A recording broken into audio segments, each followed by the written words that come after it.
Smith County High School's HOSA Club has been busy the last few years with their community awareness team. Usually with the community awareness, we get our portfolio together, we get all of our activities, we document everything we've done, we make a presentation of everything that has happened with our project since we started. Led by Ms. Gentry, it's a group of people who work hard to make our community a better place.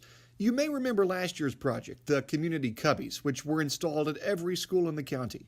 With those boxes, we have non-perishables as well as mittens or diapers or anything that, somebody who would need those necessities has easy access to.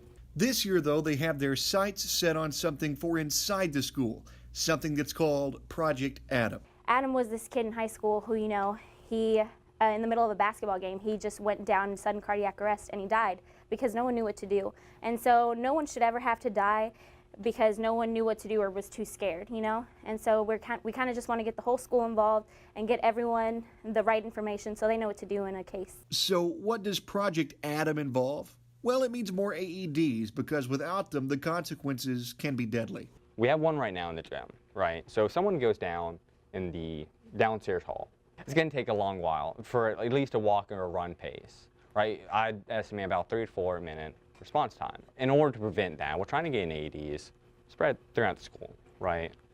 Cut down the response time, and if that does happen to us, have a higher success rate.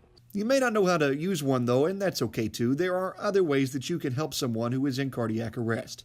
We want to train people in CPR in order to give them a better chance, assuming, it's cardiac arrest.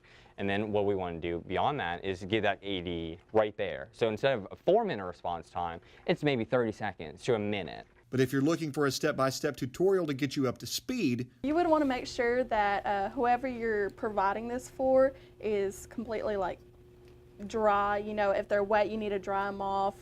Make sure that their chest is bare. And then you have these 2 pads here. You would take off this little plastic film.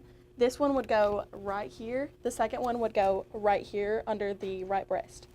And then it'll tell you to leave them be, and you would let it analyze its rhythm. So it would need to know what is actually going on with the patient. And then it'll tell you to do the shock, and at that point you would need to leave them alone and then press the shock button. Whenever it delivers, then you would go on and keep on with your compressions. And students want to make sure that the public knows that anyone can help this project continue to move forward. We are taking donations for the AED project right now. We're trying to raise money for the AED.